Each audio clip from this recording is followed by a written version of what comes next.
do have to do it on mine. You do? Because I have to save it. Let me see if she has another, what's it called?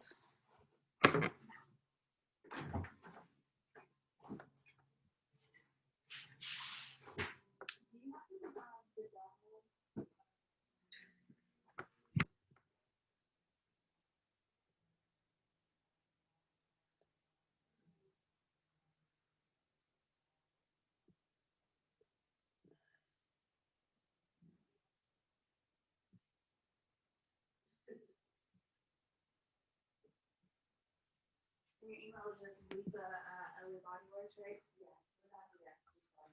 Okay, got it. So are we doing it on yours? Yeah, because I have to save it online. Okay. I'll pull up the questions.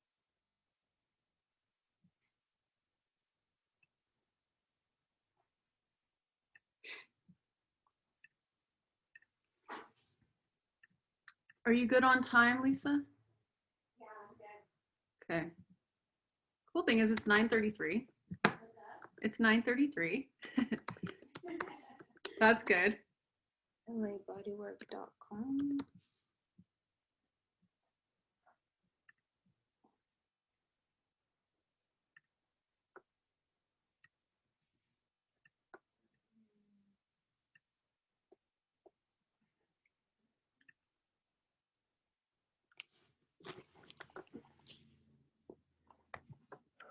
Let's see how we can do this. Should I put this more in the middle? What? The computer. Yeah.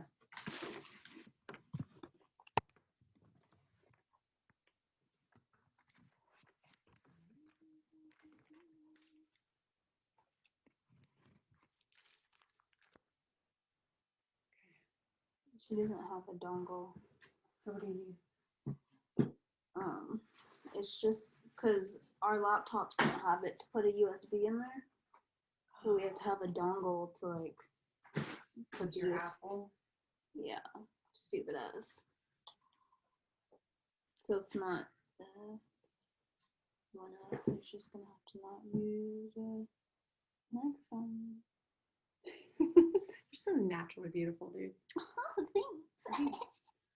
And like pillows in the background.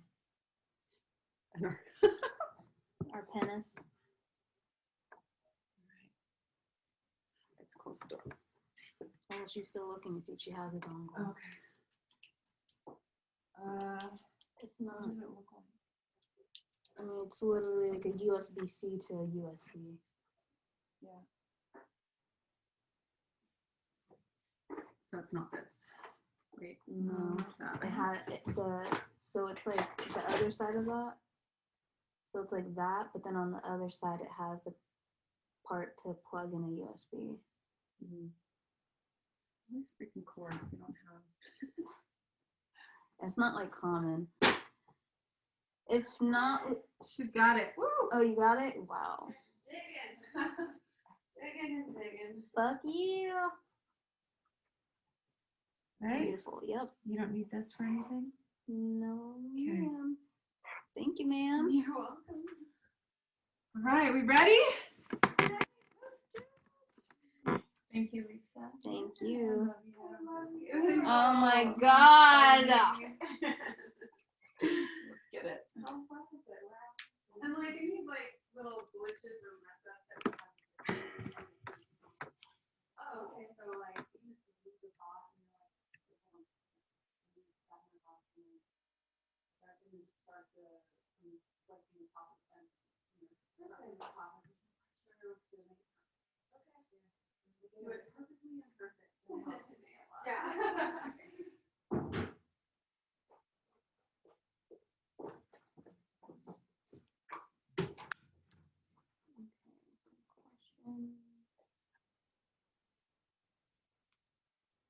So we're gonna go back and forth on the wrap up, right? Yeah. All right. So here's the question. Okay, so are we starting with one? I just choose them randomly. Oh, you do? Mm-hmm. Okay. So if you want to go maybe to the website. Oh, okay, so I'm gonna do I'm actually going to choose mine right now. What's your favorite movie quote? I know what she's going to say. It's going to be a Quentin Tarantino movie, probably Pulp Fiction.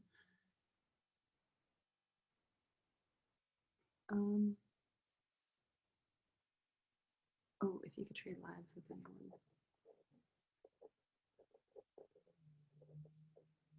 So should we ask her three each? Mm-hmm. Who would it be and why?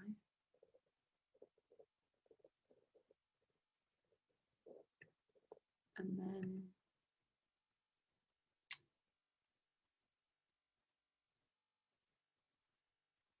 when I dance, I look like. Okay.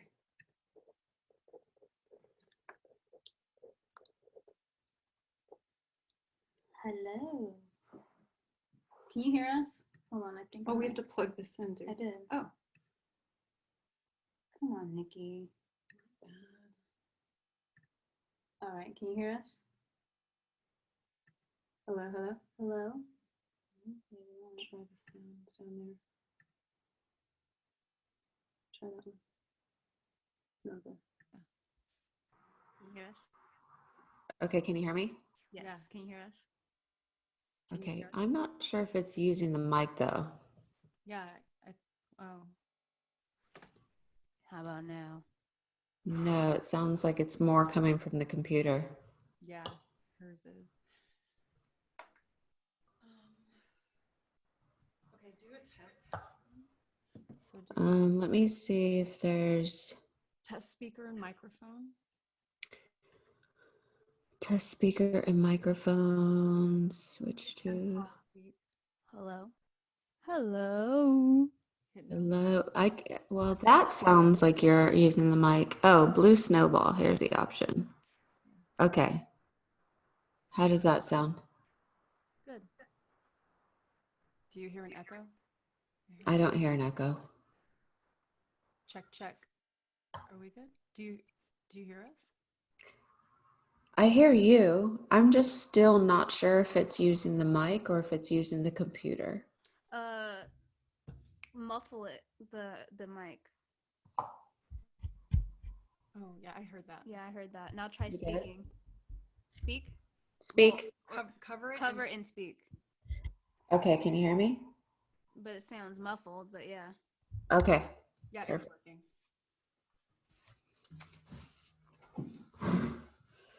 Okay. Oh wait, hold on. We gotta turn it up. Are we recording? Yeah. Ah.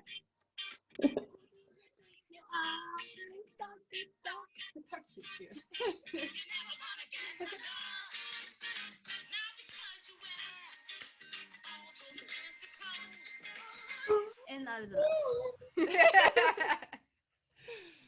I want to stop now. Right. All right. Well, welcome, Lisa. Thank you so much for taking the time out of your busy schedule and allowing us to get to know you a little bit better. But Yeah. before we get into it, let's start off with a grounding exercise. Okay. So take a deep breath in and simply be aware of your body and the tension you may be holding onto physically. Be aware of your straight spine and your deep inner strength that holds you upright. Let your mind travel up your body from your feet towards your head, pausing to let go of tension where you feel it, and especially in the areas of your hips, belly, heart, throat, shoulders, and forehead. When you have let go of this physical tension in your skeleton and muscles, notice that inner rod of strength that holds you upright as your body is relaxed and at ease. From this state of ease, ask yourself the question, what can I let go of right now? Pause and listen to what comes up without judgment. Ask again, what do I need to let go of at this moment? Go further by asking, and what else?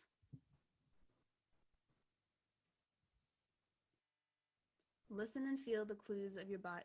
Listen and feel the clues that your body gives you. Feel into any. Sorry. Feel into an area of old injury. Are you willing to let go of protecting this area? Notice your belly.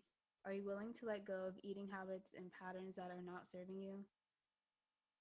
In the heart area, are you willing to let go of past hurts done to you or by you? Connect with the area around your throat. Are you willing to let go of the restrictions and beliefs that are holding you back from sharing your message? Everything that you let go of served you in the past. Collectively, gather them into your hands, thank them, and release them with love. Notice again the feeling in your body of lightness, ease, and rest. Trust that you can keep this feeling of ease as you go pursue your dreams. Bring your hands to your heart, honoring yourself, and take one last deep breath in and release it as you let go. Namaste. I like that. That was beautiful. Thank you, I'm Seth. feeling all kinds of lightheaded right now. The good kind of lightheaded, right? Yeah, exactly. Nice. Well, thank you so much for being here with us today. I'm so excited to get into this talk. And let's kick things off by getting to know our guest, Miss Lisa Marie. Will you share with our listeners who you are and what it is that you do? Sure. I'm Lisa Marie, and I'm a neuromuscular therapist, and I'm founder of LA Bodywork. Nice, beautiful. And so, what inspires you to do the work that you do? What inspires me now to do what I do? It's changed a lot over the years. What inspires me the most are the people that come to see me. I'm inspired by what their needs are and how I can help them. Wonderful. And so, within your role, how do you continue to learn in order to stay on top of things? Oh, well, it's constantly progressing because everybody's needs are different. And based on other people and like what they need, then I'm constantly seeking out what I need to learn about it. But it's usually just like seeking out more certifications, more education, working with other leaders and other coaches outside of myself, because sometimes you hit this point where you're not sure you have what you need that somebody else needs. And so in order for me to continue to grow from that, I have to seek other information from other people. Yeah, that makes a lot of sense. And it leads me to the next question. If you were to think of some of your biggest obstacles or maybe even failures, if we want to call it failures, that you've encountered in, let's say, the last year, how did you overcome them? What were those failures and how did you overcome them? Oh God, this was a tough year for most people, right? Yes. And definitely one of the toughest for me in a really long time. I've spent the last 15 years building up my career, and I've always had income coming in. And 15 years ago, it was much less than what it is today. But when COVID hit, March 20th, the day of my birthday was my last day of work for a while. And I really wasn't sure how long that was going to be. But as of March 20th, I had no income coming in. And that was a big fear of mine. And I also had no savings. I had spent the last couple of years reinvesting into my career and my education and working with coaches. And in my mind, I thought, well, I have this income and I'm making more than I did previous years. I'm just going to keep using this. And so there were a lot of struggles that came up all at the same time, right? And I was, I wasn't within my body. Like I didn't know myself at that moment. Like I had felt like I was internalizing stuff that I wasn't really using all my tools to cope with. So it took some time, took a couple of months. Yeah. um, and it took a couple of months. I lost myself and then I found myself again. And I had to dig into my toolbox and start meditating, and then also eliminating some of the things that I was doing that weren't necessarily a part of my life anymore. Um, and I found my way back. I had to start meditating. I had to start working out again. I had taken a couple months off of working out, and I had to find my people. Mm. I had to recenter myself by surrounding myself with the people that had some of the same tools that I had, and we were all just kind of coming together again and Yeah. creating this community. So, yeah, that was a big challenge for me this year. Yeah, that's a common one because this has been a doozy this year, 2020, and it has been an interesting ride for so many. I mean, globally, really. And so it's really nice that you highlight that and to share how you realistically experienced what many have experienced, but in your own unique way, and then the ways that you moved through it and came out on the other side, and just recentering yourself, finding your people and the like-minded, healing. And I love that you shared that. Thank you. Yeah, thanks. Beautiful. All right, one of my favorite questions: what theme is currently present in your life? Mm. Um, Letting go and moving forward. Mm. um, there's I'm doing really great with my private practice with LA Bodywork. And for the last couple of years, I've been working on developing this coaching program to help other people in my industry. Mm. And there's pieces of my private practice that I have to let go of, but also learn to delegate and bring in to kind of stabilize those pieces that I'm struggling with letting go. Cause I'm like, I do all of this. This is supposed to be what I'm supposed to be taking care of. Right. So just letting go of some of that and knowing that it's going to be okay if I just restructure some things and delegate some things, and then moving forward, moving forward with the investment pieces that I've been working on Nice. and saying, listen, you've done the work to invest in this piece. Like it's time to move forward with this next part of your life. Nice. Yeah. As a business owner and an entrepreneur, it's really hard to do that, right? To let go and to delegate when you're so used to doing it yourself. the way you do it. Yeah. Yeah. And no one knows how to do it better than you, right? So, Yeah, there's so much ego in it too, and it's not Ego.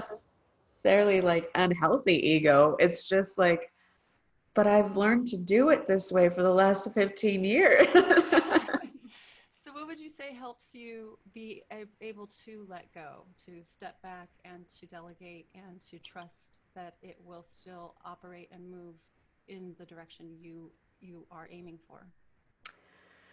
Well, a big part of it is finding a team, right? Because we're so not capable of doing all of this on our own. Right. I've learned to implement and automate systems in my private practice, and those systems have become my team. But there's such a big part of my coaching business that requires a human team. And so it really is just finding the right team of people, but making myself available to do that. I haven't really done that in the past, and I'm finding that a lot of it is starting to come up, and finding the right team of people. Like I can feel it in my space, and then that's part of just saying, okay, if you feel that in your space, what are you going to do with it, and what are you going to do with these people, and how are we going to work together to grow together? Mm, nice. What's one thing you wish you had known when you began your career? Um, who? I don't know if there was anything I should have known because there's a big part of me that believes and understands that ignorance is bliss. And when I took this part of my career seriously in the beginning, it was just me showing up. It was me showing up with any expectations except wanting to pay my bills. And I had transitioned from a few careers that I had actually that were pretty stable, but I took 2 years to heal from some of this trauma that I was going through. And so just showing up to work and realizing after a few years that the work that I was doing was actually healing me instead of me healing them. Right. So there wasn't anything I actually felt like I needed to know. Sometimes just showing up to do the work is gives you integrity to show up for that thing that is healing you. And no, isn't it a nice place to be in life and in your business where you actually realize that everything you had to go through, you actually had to go through to get to this point. So you can't regret or wish that you would change anything about it, Right. is what I hear you saying. So Yeah. I just love that about you. So if you had any advice to give someone wanting to pursue a career similar to yours, what would that advice be? um, give yourself give yourself the time to grow and learn from it, and just the whole experience together, because there's so much value in healing people through body work, right? There's so many different aspects, which is why I came up with my business name, LA Bodywork. People thought that LA had something to do with Los Angeles, but it's just my initials. Clever. And body work, I didn't even come up with the body work part of it until like I went independent, because I was like, okay, I have to put myself out there and create this marketing strategy. And I didn't want it to just be about massage, because I had learned through the years that body work had all kinds of different elements, right? It didn't have to just be massage. And then I became a movement coach because I'm moving things. I'm moving energy within myself. I'm moving energy in other people. And so there's all this movement going on. Um, shit, what was the initial question? Don't you love that when it just kind of flows somewhere?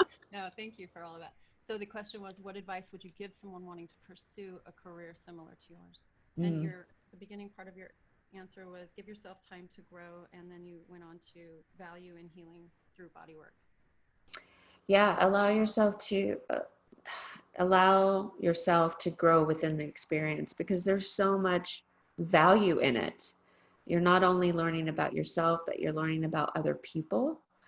And as cheesy as this sounds, I had a mentor tell me years ago that that we were born with 2 ears and one mouth, to listen more and talk less. Ooh. And and there's so much listening going on, and I think applying that to all aspects of life, but especially to becoming a body worker or a healer or massage therapist, it really is not about you, and it is about your clients.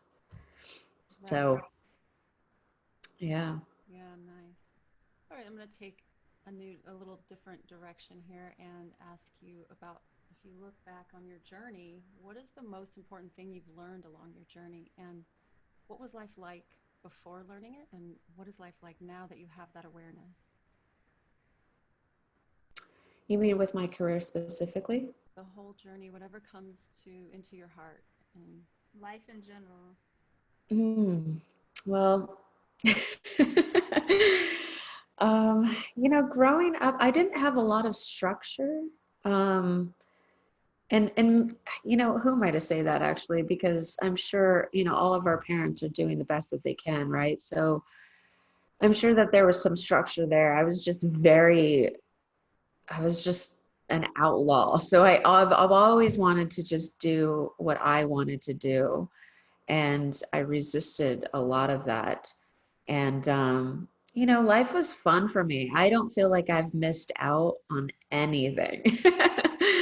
I've had a lot of fun, and life before where I'm at now has just been such a learning journey. Right. I I used to think that I had more control over things than I actually do. Um, I- I've structured and learned how to implement some things that have allowed me to spend a lot of time with myself. And I know that, I felt like I was taught to not take care of myself as much as I do. And it was selfish to take care of yourself and put yourself first. And I was always the female in my family that didn't have kids. And so like there was this stigma attached to me, like, why are you not having kids? And if you don't have kids, you're making more money. And so there was all this like unrealistic expectations of myself that I was putting on myself. And then maybe that others were putting on me as well. But that's what I believed at the time. Once I was able to create some distance and live alone and have this alone space, I was able to spend so much time with myself. I was able to cry alone. I was able to get angry alone. I was able to learn alone. I just felt that it felt lonely at the time, but all of this loneliness is what got me to understand that I needed to take care of myself and that I came first. And the only way to give the best of myself was to give to myself first.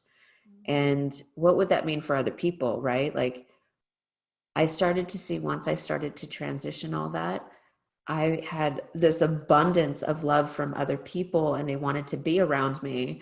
And I was like, oh, this is what it feels like for people to actually want to be around the healed Lisa, not the toxic Lisa. Right. I know. Isn't it just an amazing gift, that awareness and that realization that having your relationship with yourself and you are your own best friend. And then that's what brings in more of that from all angles. I just think I'm so glad that you brought that up, because it is the message, and it's actually the theme that's really present for me in my life as well. So yeah. I love that. And so, have you experienced something traumatic that has impacted your life or your perspective? And if so, how did you grow from that trauma? Well, I mean, there's a lot of things that are considered trauma, right? It could be something as simple as a breakup. That is probably at like the lowest piece of trauma for me, are breakups. But yeah, I've had a lot of trauma. And a lot of it that existed like before I was 26. And I guess the biggest piece of it was being married, separated, and widowed all in 1 year. Wow. And so there was an extreme amount of loss, and it felt like I was being punished, and it felt really strange. But I diluted so much of it with drinking, so it took a while to overcome all that. And that was 2007, 2008, and 2009. So processing all of that really within 4 years. And then something just switched. It was like seeing this gift in all of it, and knowing that the process and the journey of all of it was the gift for me, was teaching me how to see that whatever we went through as a couple was teaching me something that I needed to learn long term for my relationships. And then it also taught me that death was a gift. You know, a lot of people react to death with in different ways. Everybody copes with it differently. I internalized it a lot. And then when I started to work through it with my therapist and my family and my friends, it was a gift. Like, you know, he was coming to me a lot in my dreams. And so it just felt like it took so long to accept that this was real, because I was not only drinking through the process, so it felt very delusional, but in my dreams, it felt real. Like we were having these fights and these discussions, and maybe not even fights. They were just like loving moments in my dreams. So it just felt like it wasn't real. And then I saw that process as part of my gift, was knowing that I had to resolve these things in my dreams to know that it was time to move on. Wow. Thank you so much for sharing that, Yeah. and being so vulnerable and open to share that part of your journey and your trauma, and how you found the gift in it, and how it is something beautiful in your present. Thank you. Mm-hmm. But Yeah. how did you really like get over the trauma though? Like what are like the steps that you really took to get over it all? Again, like the ignorance is bliss, right? It took a few years, but it was my career. It was body work and massage therapy. That's what healed me. When I started to show up for other people, and understanding that everybody has trauma, and you really don't learn that until people express that with you. You know, if you're in a career where you don't interact and have these conversations and vulnerability and openness, you live in that bubble of like, you're not really sure of all the trauma that everybody else goes through. And so my career exposed that to me, and I no longer felt alone. And I knew that I could go to therapy and process that. And clients of mine became mentors to me. Wow. Some of them are mentors to me now, of all different ages and cultures. And it's been so rewarding in that aspect. And I've shared that with some people, and some people have said to me, gosh, I wish I had that. And I'm like, but you can, you know, it's just allowing yourself to be vulnerable and having the discussions and the openness to work through it. And you kind of get to heal other people's traumas too through the body work, because I know people hold traumas like within their like bodies and like in their bones and stuff too. So Yeah.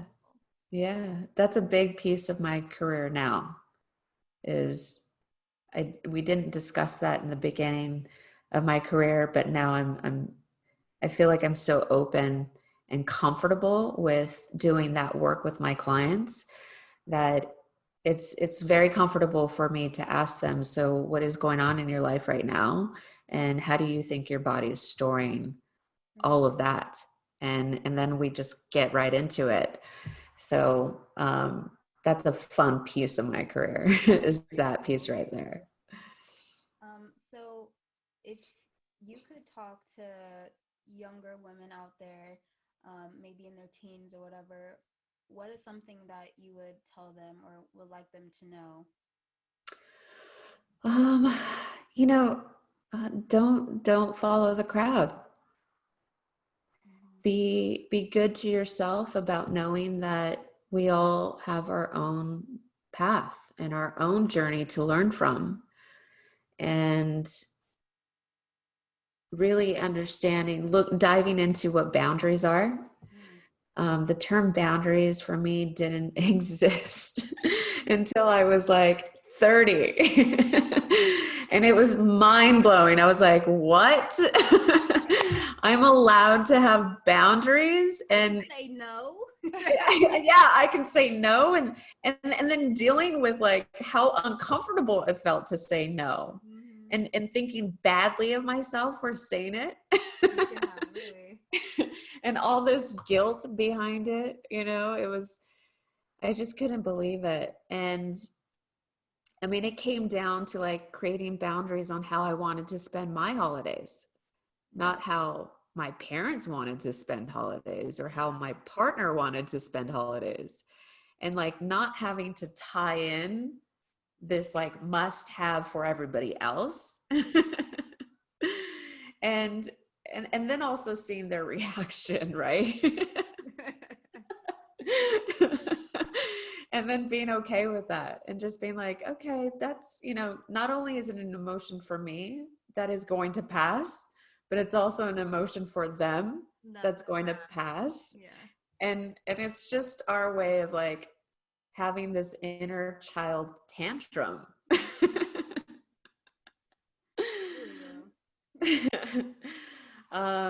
And I guess the other piece would be, you know, when you get to a point, because growing up and being young, you create your own journey and your own traumas, and we're all everybody will take their own path, but remember to, when you get to that point of whether it's like your lowest point in life, is to do the work, do the inner work internally, look within yourself as opposed to looking outward. Don't think that everybody outside of you is creating what is existing in yourself, because we like to put that kind of blame on people, but that's not it. It's really just looking within ourselves so that we could learn to have a healthy relationship with ourselves and with others.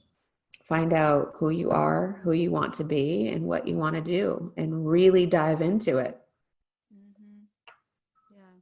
I think it's because, like, you know, our parents, especially when we're younger, obviously, they're always like, you have to go along this certain path or whatever. You have to do this. But it's never like, what do you want to do? What is your passion? Like, what do you really want to do? So I think if, you know, especially young women start thinking of themselves first and really asking themselves what it is that they want to do and what their love and their passion is, I think girls will be turning out a lot better.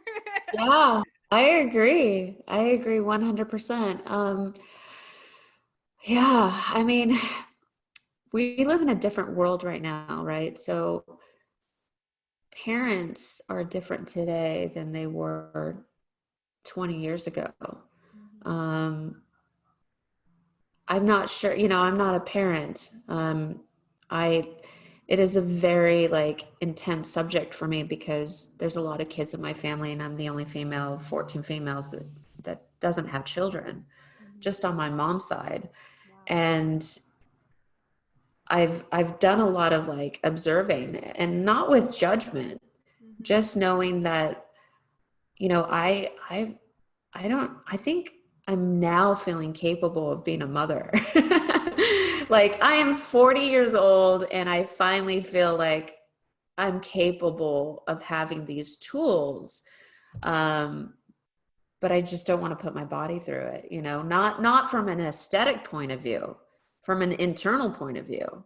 You know, there's things that happen inside that you got to be able to work through, hormonally. And like things are coming to me at 40 hormonally that I now need a new bag of tools to deal with without kids. And I'm like, holy shit, what is that going to look like for women who have kids? I mean, there's a lot of work that has to be done with all of that. Oh, God. What are some of the best resources that have helped you along your way in both business and in life? The best resources. Well, I mean, again, I'm going to tie this back to my clients because I feel like I've spent a lot of time with my clients, and I've been fortunate enough and have learned to build on relationships with people. So I know that's, you know, I'm good at having resources. I'm good at establishing long-term relationships with, even just a lot of acquaintances and clients and friends, because I don't mind giving pieces of myself with boundaries. And the whole idea is to connect people. And the more resources you have, and the more you learn from people, right? But I will say that I've learned a lot from my clients. Names that I can't really mention because that's private. But they have been big mentors to me. Outside of names that I can mention over the past 10 years of my journey is, I love listening to Alan Watts, who's a famous philosopher, and he's dead now, but he has studied all spiritual aspects. And so he has this way of delivering just a non-judgmental way of accepting the energy that we all exchange, and how it's just time, the timing of everything just kind of comes together, and not having so much control. And then from like a social media aspect, there's people that I follow like Lori Harder and Jasmine Star, Gary Vee, Oprah Winfrey. I do a lot of listening, a lot of listening to podcasts and YouTube videos of speakers, and just being inspired. And I feel like doing that has just created habit for me. So when I was the person who would look at somebody I was inspired by because of the way they spoke and presented themselves, and I would just be lit up with this inspiration of like, oh my God, I want to be that person. I want to present myself that way. I want to be that confident. I want to be that loving. I want to be that nurturing, or have great eye contact. I would observe all these things, and then eventually I just started to pick up on those things. And then you start to speak that way. You start to present yourself that way because it's all part of your surroundings, right? And sometimes you'll hear like, surround yourself with people who are going to build you up. And it seems kind of harsh, but it's true. So when you think about your environment and how you're spending your time with certain people, you got to really ask yourself if it adds value. And that was a tough one for me too, because I grew up spending weekends drinking and partying up until my late 20s. Breaking that habit was really, really hard. So I've just surrounded myself with things that are really inspiring, and try to spend a majority of my time doing things that make me feel good. Yeah, it's all about you. Yeah, it's all about you if you want to help other people. Are there any books that might have helped you along your way? Maybe your top three? My top three books. Ooh, I mentioned this one a lot to my girls.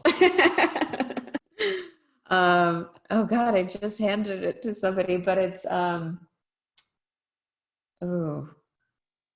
I have to, It'll come to you. it'll come to me. You could look it up if you want. I can edit. Yeah, I do need to look it up. I know it wasn't on the list. I should probably add that to the list. Thanks for the No. curveball. So. Sorry. God damn it. Let's see.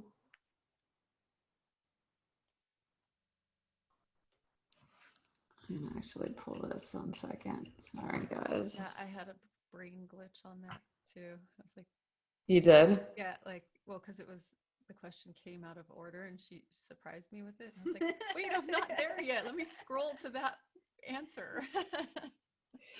Well, and what's funny is like, when I'm searching it right now, in my mind is how I perceive the book, but the actual title was different than what I thought it would be, right? But the noise in my head was Adult Daughters, Complicated Moms. And so that's how I Googled it. But the title of the book is actually Difficult Mothers, Adult Daughters. Oh, the way our brains process. Huh? Um, Start from the top of that. yeah, I'm gonna pull this one out too real quick. She has my book on the shelf right there. Nikki Frechette, the book. Yeah, stay tuned. Okay. Can we just ask her the question again? Yeah, ask me the question again. So, do you have oh, what did I say? What are some books that what are some books that have helped you along the way? Maybe your top 3. Primarily, number one, and I do mention this book quite a bit when the topic of boundaries comes up with women, is Difficult Mothers, Adult Daughters. Because I really do feel that our boundaries are challenged majority of the time by our moms. Because there's so much control there. and they're just, they love you. They love you so much that they want to control you or make sure you make the right decisions. It really is just them coming from a place of love. But I think starting with that book is very important, because that piece of your relationship is something that you want to work on so that it helps carry on relationships with other people, with yourself, with you being a mom, your relationships with your friends, your girlfriends, and your partners. That'll teach you a lot about boundaries. And another one is Stop Walking on Eggshells. It talks about taking your life back when you care about somebody who might have a borderline personality disorder. And I think we don't always understand what that means. And it is actually a very common disorder for people. And I think if you understand it, you might have the tools to be able to cope with it better. And these are all books and topics that I didn't learn about until, God, late 20s, almost 30. And I was just mind blown that I hadn't been taught any of this. And then another book is called Get Your Shit Together. Ooh, I like that. It's by Sarah Knight, and it's really funny. She's such a great writer.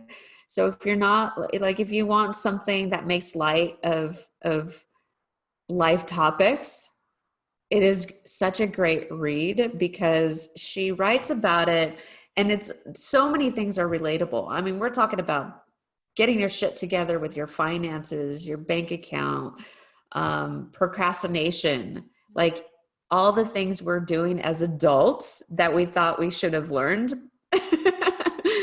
that sometimes you're still learning even at 40. I'm still like, there's something I recently cleaned up about my finances that I was like, wow, I can't believe it took me 40 years to figure this shit out. And it's even like the credit score. Like, you don't get taught about your credit score and how to build your credit and all that shit. You know, you don't. You just kind of learn from experience. You learn from getting in debt, having a low credit score, and going, oh, that's actually supposed to be much higher than it is if you want like to buy your own shit. Yeah. Yeah. And you know what's crazy is if you don't like, this is how, I call it the Jedi mind trick on ourselves, right? We create all this toxic beliefs in our head. And when you get yourself in a place where you can't provide for yourself and you can't take care of the things you need to all on your own, you start to expect other people to kind of be there and do it for you. Mm-hmm. Like in your relationships, like if you don't have a good credit score, you're like, oh, but and then you have your partner, you're like, but do you have a good credit score? Like, so you start to like ask those questions and have those unrealistic expectations from everybody else, and then wonder like why you're sitting there with all this like complications in your life. This should be like this should be a course in early adulthood, like a course called Get Your Shit Together, right? Yeah. Yes. Yes.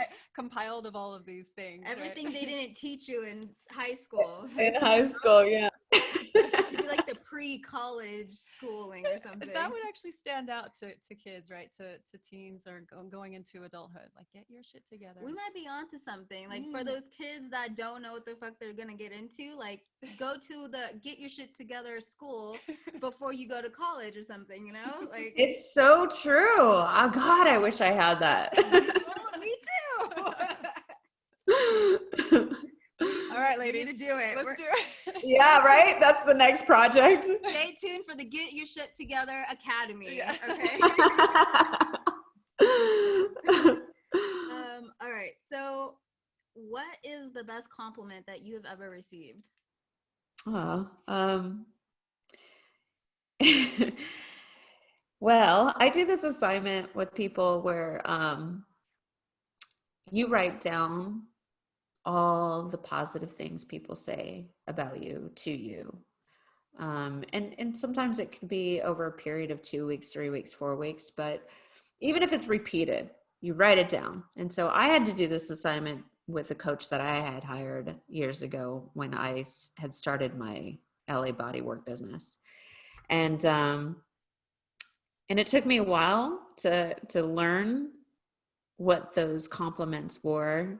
But it was one that I had a great laugh and that I had really great energy. I recently was told that that I didn't seem like I had any daddy issues. Okay, that's different. That's one of the best ones I've heard yet. Yeah. At first I was like, should I be taken back by this? Should I be Yeah, offended? should I be offended? Like, wait. But then I realized 15 years ago, I probably came across like I had daddy issues. And so this was a really big compliment. I was like, yes, I've done the work. And it shows. And it shows. Oh my God. Of Yeah. daddies, what would your parents or family describe what it is that you do? Oh, wow. Ooh, I don't know that I have the answer to that question, actually. I mean, they would probably, I feel like my dad would just have a plethora of things to say. But he would say she runs her own business, and she's a massage therapist. He would have accuracy on that, and my mom would too. I feel like both of my parents are really proud of where I'm at now. It was maybe a couple years ago where I actually felt my mom, just by something that she said, that it was just in her tone. And I felt like she had finally trusted and let go of knowing that she could trust that I was in a good place and that I could take care of myself. I felt that. And it was just in a matter of a moment. And feeling that actually made me realize that I had done the work to get there as a person, right? So it was that was kind of a gift that I could give to her. And so that felt really good.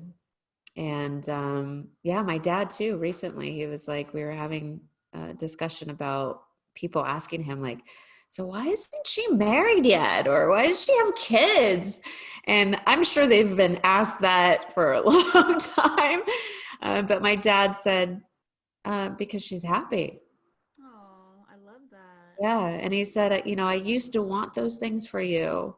He's like, but that was because he thought that that's what made people happy. Yeah. That's what would make me happy. And other people, that's what we learned in that generation.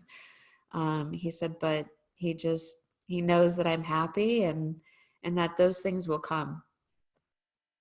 I love that. Shout out to Papa. How do you say your last name? Adayin. Oh, shout out to Papa Adagin. All right, let's see. If you could have a billboard with anything on it, what would it be and why? A billboard would be ooh, I have this really cool picture that was taken to brand LA Bodywork pictures for my website. And my favorite part of that shoot was me with 3 young women in my life that I have mentored. They were part of my branding shoot. And 20 minutes of that shoot was me hugging them. And it was us like, you know, just constantly interacting, this like hugging part of it. And that would be the picture of me like going to hug these young women who felt like they needed help and healing. And it felt good. And these were women that have not only were clients or somebody that has become my aide now, but it just felt so good to be in that space with them. And it felt so real because we were laughing and loving each other in this like friendship way, you know? So that would be the image. And then it would be helping people feel better about the way they live. You know, it would be something along those lines. You give some amazing hugs, so I can see how the words would go with the photo. Let's see. Thank you, Yeah, Seb. yeah, Lisa Marie gives the most meaningful hugs. Mhm. It's like her hugs are almost like an anxiety blanket type of thing. I describe it. Like after the hug, you just feel so much more like at ease and Oh my God, I love that. You know, it used to be, I remember finding a time where it made somebody uncomfortable. I mean, at first it's like, whoa, okay, hold on. But then afterwards, it's like, okay, all right, I like this. Yeah, that's the piece I love about it. I'm like, no, I don't want you to leave yet. You need more hugging. If you could have dinner with any 3 people, dead or alive, who would they be and why? Definitely Oprah Winfrey. She's the epitome of healing and boundaries and self-love. Oh my God. Um, yeah, Oprah Winfrey. And Listen, Oprah, you are an especially popular lady on this podcast. You get name dropped on every all the episode. time. You are listening, Oprah. Let's get you on here, okay? I mean, she's powerful, right? Gosh, she's so powerful and seems like so loving too. Yeah. Oh God. Crazy, especially knowing like her story. Like, wow, how can you be this loving despite going through all that shit? Right. Yeah. And one of the things that I really do love about her is everything, her trauma has been put out there. And so that is so freeing. Mm-hmm. And I've also done that in my life too, where I've just allowed to share all the trauma that I've gone through. And then once I was able to do that, it didn't feel like I had anything to hide. So that's really, and I'm still getting more comfortable with speaking about it, and not letting it take over. So I respect that a lot about her, and can see how that was a big part of her growth. Another person would be Jasmine Star. She's like a branding media coach, and just her social media and how she presents herself is like fun. And yeah, I just, all the content that she's putting out there is really cool. So I foresee my coaching brand coming out the way that she has put it out there.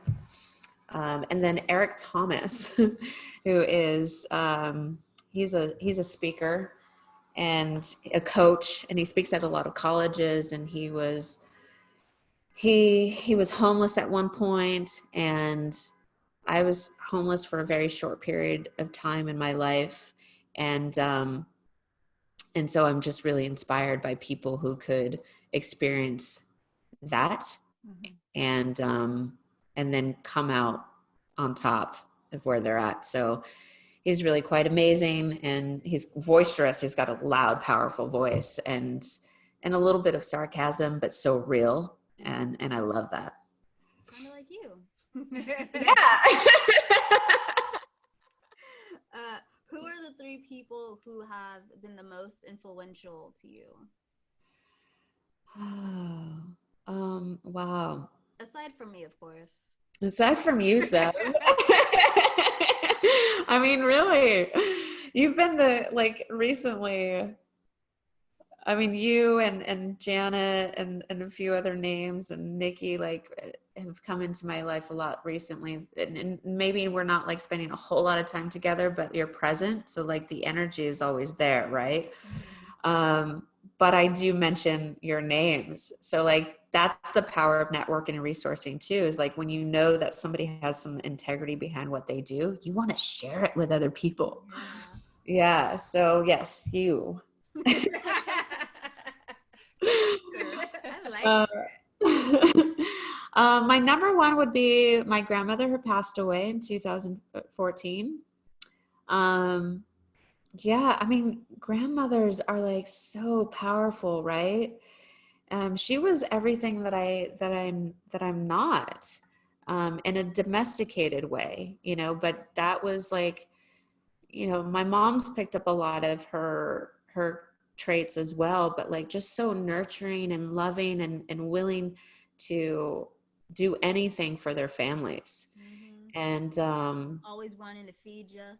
always wanting to feed you, and just that nurture about her. And I feel like that is just now coming into my life, is being able to explore that nurturing piece of me without feeling so womanly about it, because I did grow up like, God, I want to be like, a powerful woman. And I didn't know that you could have all of these things to make you powerful. It was like one-sided because I wanted to just be so independent. But I was riding that ride for so long, and I'm getting in touch with more of that nurturing side. But I do think about my grandmother so much, and how much of she gave of herself to other people. I would say that she didn't understand boundaries for herself. And my mom is like that too. That was part of that generation. But she always had herself ready. She always had her eyelashes on. She always dressed nice, and she was elegant and classy. And so I definitely, she's impacted my life in a lot of ways, and continues to do that without her being here. So that's amazing. Abuelita was that bitch. Right? She really was. Secondly, I will say my dad. My dad is my Buddha. We're a lot alike. Like, he was very tough years ago, and now he's just like the most peaceful man. I mean, being in his presence actually changes your life, because you can see that he's happy. You can see that he is kind to people and very non-judgmental, and he's never in a rush. It's very well spent quality time, and I can speak to him about anything. As his daughter, I can speak to him about anything, and he's fully accepted me for who I am. And so feeling that unconditional love without judgment is impacted me to just continue to be who I am. If it's not hurting anybody, then what does it matter? And then lastly,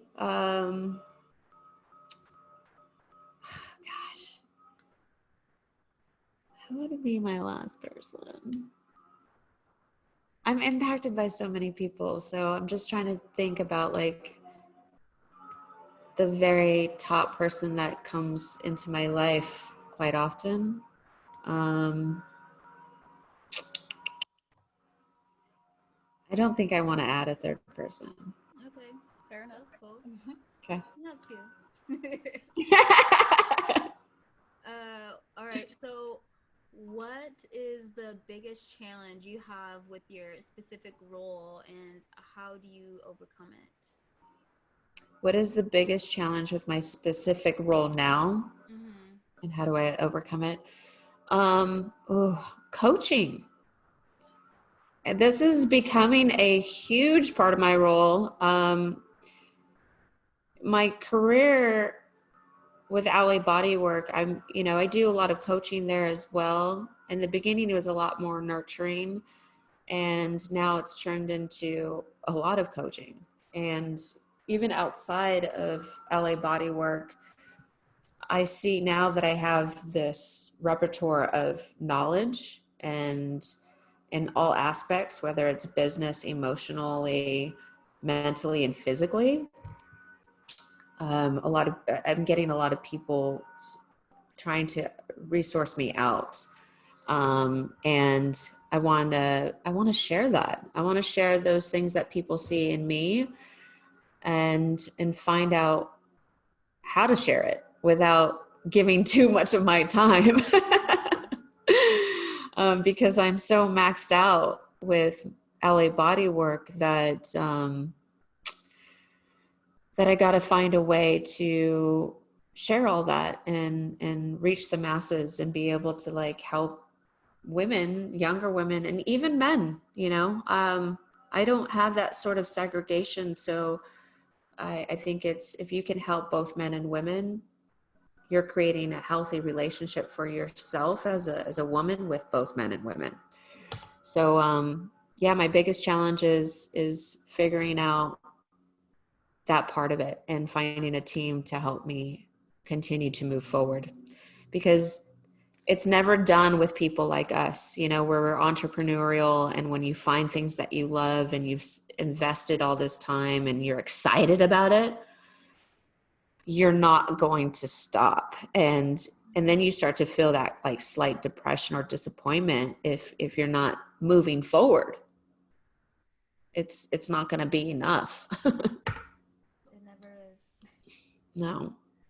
All right. Well, that does it for those questions. Now let's get into rapid wrap up.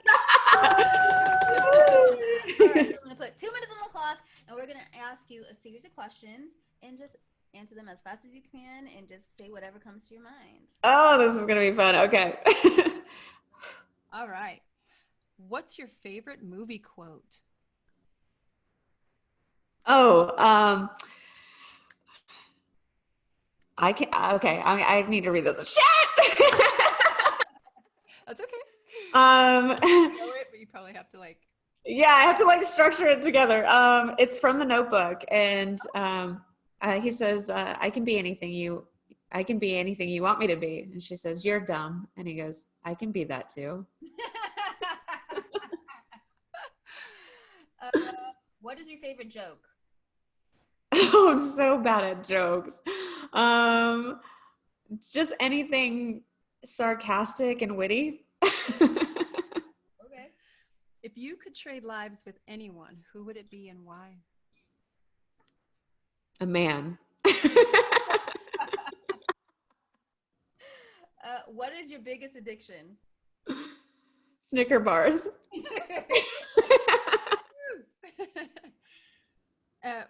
Okay, this is a question for you to ask yourself. When I dance, I look like.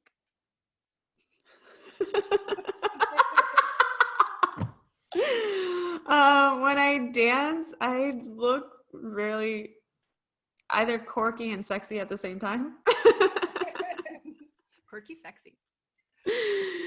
I want to be sexy, but I feel really quirky. So then I just try to combine the two. What is the most interesting thing that you've ever had in your purse?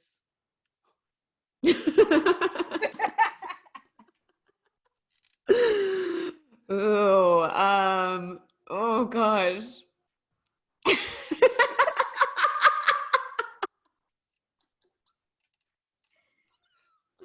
I can't even go there. Because I prep my purse like I'll be spending a night somewhere. Ooh, do tell.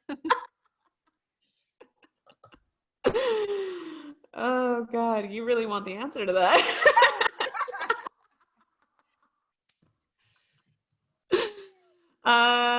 Gosh, I don't know. Okay, all right, let's switch it.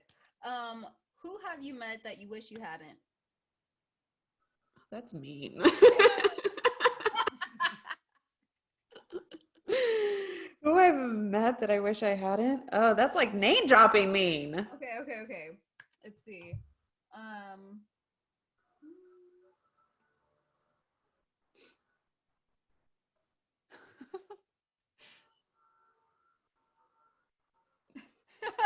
Okay. Oh, no. Okay. If you could talk to the president, what would you talk about? Ugh.